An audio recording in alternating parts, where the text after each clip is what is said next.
we should start with that, really. How are you both keeping it? Is everything well for you both? Are you managed to avoid the insanity that comes with inactivity sometimes? Yeah, it's good. Yeah, as well as can be, as can be said. Trying to keep busy, do some training, a couple of runs, a couple of walks. Trying to be as inventive as I possibly can with my training, just to keep things a bit more interesting for myself, Yeah, same here. I think I do sort of feel sorry for Mo Farah, because once this is been and gone, I've done that many miles on the road. I'm definitely going to be giving him a run for his money with the running. And also, like Mike said, I was trying to stay as positive as possible. It's a terrible and awful time that we're going through, but I think the mental state and being positive as you can is definitely going to help. Pro wrestling, by definition, isn't an industry, of course, that lends itself to a lot of downtime particularly. Do you find this even more unique in that regard, in the sense that if perhaps you had a normal 9-to-5 job, so to speak, if there is such a thing, but this is a very different kind of scenario for you guys, really? I think it's one of those things that depend on your schedule. We always go. So it's a bit of a foreign time being able to just do nothing or do what you want when you want. I think it's a bit strange. If anything, if any positive's going to get taken out of this, it's give those little niggles and injuries time to rest and recover. So when we get the green light, we'll be 100% ready to inflict as much pain upon as many people as we can. Absolutely, it's a strange time as well, because usually when in between certain things, you kind of work into the next thing, the next event, the next match you're having, anything like that. But at the moment, we don't know when the next one is going to be, so we just consistently working as hard as we can in case something changes, and then it's like, right, bam, you're in. And it kind of, again, pro wrestling being pro wrestling, it would seem to be the case that when things are about to get up and running, it will probably be a case of drop and run, really, and everyone gets back to work. As of yet, have you had any communication in terms of when the sort of NXT UK portion of things might begin some sort of activity at any level? There's nothing's been said as of yet. I know that obviously when it comes to the entertainment industry in the UK, they were given the green light last week to start filming various different TV programs again. Whether that falls into us, I'm not too sure. But like Mike mentioned, for us, we're just keeping ourselves fit, healthy, and so when we are given that time to say, right, we'll be ready. But from a wrestling point of view, do you take this time to look back at old tapes, old videos, WWE Network, all that kind of thing? From a wrestling perspective, how are you using up some of the free time that you have? Yeah, every day is a school day, so we can use this time to sort of look at footage of old matches, various other people as well from other matches, and sort of take that on board. Because like I say, I think the only time you stop, the only time that you're not going to sort of move forward is when you stop learning. And if we have the time now and the ability to look at all the stuff and we don't, we're our own worst enemy. So I'm taking all the time I can to continue to learn and look at other footage. Yeah, for me, I've been watching a lot of. I've watched all our in the space we've had time off. I've watched all our matches that we've had together on NXT UK. Taking notes, what can we improve on, what's lacking, good at, how can we make that better, what can we do to make that better, whether it's physically character based or anything in between. Just sort of taking that point further, looking back at sort of old footage, that kind of thing, what kind of was the era, the time for you both that got you interested in pro wrestling? What was it you were watching that sort of converted you as fans, so to speak? For me, it was the early 90s, and more specifically the Battle Royal at the Royal Albert Hall. The one with Davey Boy Smith winning that Battle Royal.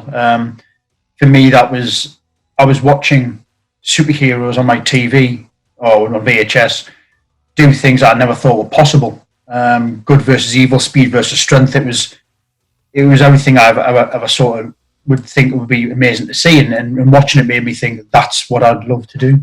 That was my earliest memory.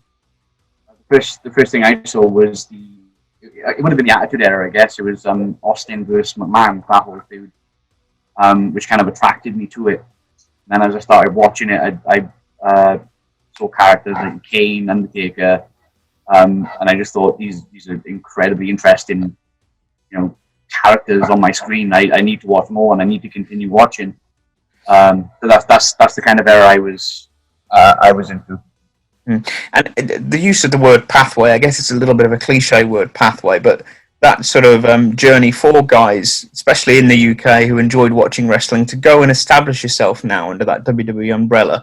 I wouldn't say it's easier to do now, because you've obviously had tremendous challenges to get where you are at this point, but there is at least a journey you can take now, whereas I guess back in the Attitude Era, for instance, you had maybe a couple of Brits and that was it. No, go on, Mike. I was going to say, I don't know. Nowadays, it's with the internet and stuff like that, guys. It's easier to see a path. But back in the day, the internet wasn't as prominent, so to see a path wasn't that obvious. But yeah, that's my I think like Mike touched on there. I think with the we're now in the era of social media. So if you want thousands of people to see what you're doing, then it's going to get shared about, and you're going to get that footage shared. But I think it still requires so much hard work that I think a lot of people aren't aware of. You've still got to do all the work in the gym, your nutrition. You've still got to do all the things you've got to do. To say it's easier, people may disagree, people may agree. I think, but it's one of those things where everything comes to people who work hard. So I think it's one. I don't know if it's a case of easier would be the right word, or it's more accessible. I think is possibly the best way to describe it. And do you find that there is now a greater thirst in this sort of UK scene to try and take that further step in the sense that we spoke to McIntyre maybe 6 months ago, and he recalled a few years ago that the UK scene was kind of on a low, I guess, not to credit WWE entirely for it, but the scene at the moment, or at least it was perhaps a couple of months ago before things sort of slowed down, it seems to be at a real peak just now. Would you agree with that, wrestling as a whole in this country?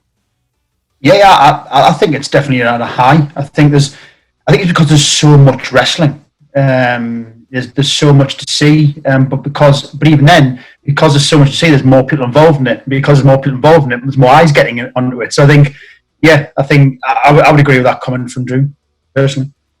Yeah, I don't know what I can add to that, really. I think that's completely spot on. Obviously, with WWE having NXT UK in this country, it does shine that spotlight even more on this, on the scene. And you've got local independent guys who come in and do, and they might not be under contract, but they'll come in and they'll do some stuff, and they'll work with the people who are on the network on a regular basis, and that just kind of helps them when they go out back on the independents. And then again, that's more eyes because people are recognizing them from the network, and again that spreads then, and it just does good things for the independent scene in the country. Yeah. And Jay, from your background, where you transitioned and when you came into wrestling, are you finding that in kind of, I use the word in inverted commas, in the real world, if you like, so to speak, is there a greater respect for what professional wrestling is now and using as an athletic career path, or as I guess maybe 10, 20 years ago, the idea that anyone perhaps over the age of 16 who watched wrestling would, had some sort of issue, really? Do you find it's gained a greater mainstream respect? Yeah, I think it depends upon what your background is. So for me personally, as you probably well know, I've got a big sporting and military background. So that transition for me still had a lot of challenges. I'm not going to try and hide in the fact that I still found things very difficult, having a different sort of mentality coming into wrestling. But I think it definitely helped having that sporting mentality, that competitive edge. But yeah, it's wrestling's one of those things where you can get out of wrestling whatever you put into wrestling. And I think that's one of the things that a lot of people sort of think, if you're a good performer in the ring, you can do lots of things, you're naturally going to be a success. And that's not necessarily the case. I think a lot of people who've got all the talent in the world wrestling-wise struggled because then they weren't able to perform in front of a camera. But then guys who were able to perform on a camera necessarily didn't have all the technical ability, but again, that can be taught. So I think wrestling's, like you say, one of those things where if you're willing to put the hard work in, regardless of your background, I think you're going to be a success. I'm sure, like you say, me and Mike, we both run wrestling training schools. And you see people come across all the time who have a natural charisma. And charisma one of those things where you necessarily can't teach that, but you can teach them how to wrestle, and that's how they become a great success. And I guess just touching on that, especially from your point of view, Mike, with plenty of ring years under your belt as well, have you seen that sort of transition for professional wrestling perhaps becoming a little less niche in this country than it maybe used to be? Yes, yes. I remember when I first started, there was hardly any, promotions in this country, let alone Wales. There might have been one in Wales, and they wouldn't really draw in that many people to it. But nowadays, it's like it's a different planet, to be honest, with the amount of wrestling that's happening compared to what it was, and the amount of people who are coming in as well. It's not just wrestling fans who are coming to watch wrestling. It's everyone. There's nothing like live wrestling, really, and people are starting to realise that, and I'm thankful for it. Yeah. Do you both feel that there will be a greater appreciation, not just for professional wrestling, but I guess all of live sport and entertainment, really, when all of this comes to an end and we can go back to doing things as we have been doing? Are you expecting live crowds to be up and that kind of thing? There's going to be a renewed enthusiasm, possibly? I think when wrestling starts to happen again in this country, it's probably going to be another peak of wrestling. Because not only are the wrestlers, and I speak for myself, but I'm sure I speak for Jay and a lot of other wrestlers, when I say when we can wrestle again, we are going to go for it. And I'm sure from the fans' perspective, they're thinking on a similar wavelength. Like when I can watch a wrestling show again, I am going to go to every single wrestling show that I can, and I'm not going to take it for granted. You know what I mean? Yeah, I 100% agree with that. I think this pandemic has been a massive eye-opener for a lot of people, where they've realised when they've been restricted from what they would normally do. So normally, I think you have a group of people, especially in the Northeast, there's a certain group of people that go to wrestling shows every single weekend. So now that's been said, right, your normal life cannot resume because of the pandemic and because of the lockdown. I think once they're given the green light and they can do that, both wrestlers, like Mike said, and fans are going to go crazy. So it's got all the recipe to be a massive peak in both indie wrestling and in WWE wrestling, which is, I think, going to be fantastic for the wrestling scene. Not taking it from the fact this is an awful time we're going through at the moment and everyone has to keep following the guidelines that we're getting. But I think once it is lifted and wrestling shows happen again, there's going to be a massive influx of new wrestling fans. Massive.